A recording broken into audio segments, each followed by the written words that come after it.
The book of BaMidbar, the portion of Korach, begins with a discussion of Korach, the son of Yitzhar, the son of Kahat, the son of Levi, Datan Aviram, the sons of Eliav, and On ben Pelet, the children of Reuven.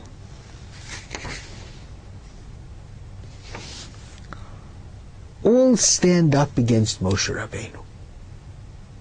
Challenge him. Challenge his leadership. It's enough. You have enough honors. Why did you have to lift yourselves up against the congregation of the Lord? And B, arrogate to yourselves the leadership of the Jewish people against Moses and against Aaron. Now within this group, Korach and Datan and Aviram return to challenge Moses and are punished. On ben Pelet, from the family of Reuven, whom we mentioned just a few moments ago, isn't mentioned again. He disappears from sight. He never continued the challenge.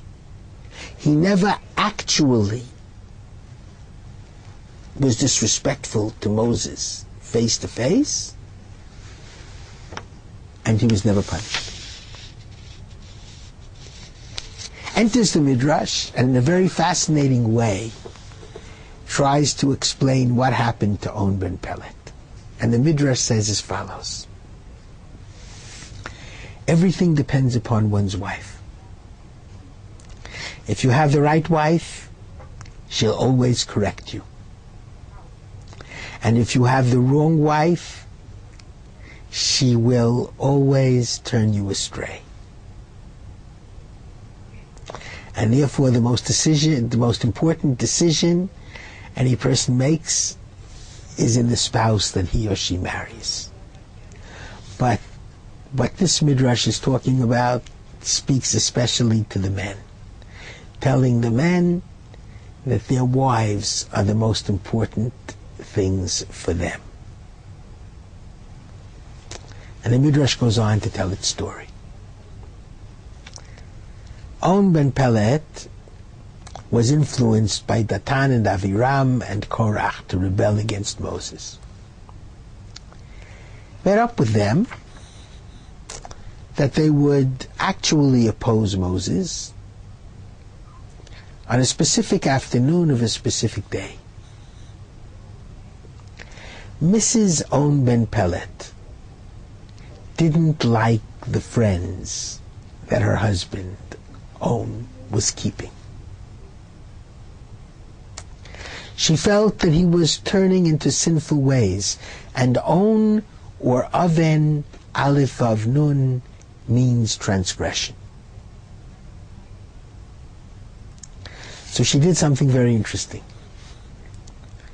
She stood outside of the house in the garden or yard of entry to her home at the appointed time when Datan and Aviram and Korach came to call for her husband to challenge Moses' leadership.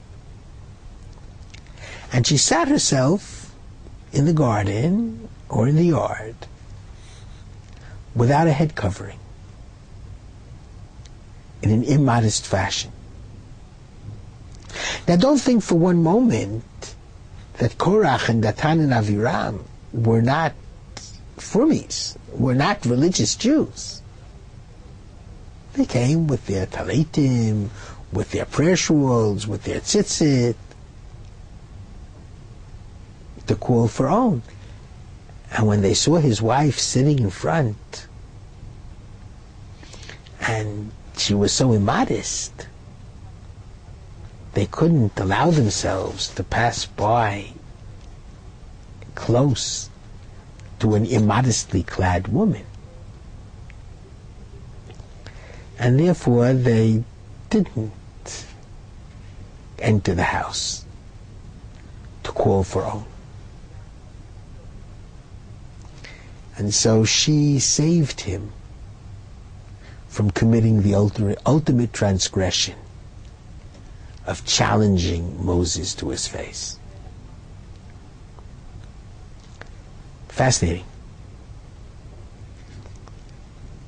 Mrs. On Ben Pelet saved the day for her husband. Hopefully, he appreciated it for the rest of his life.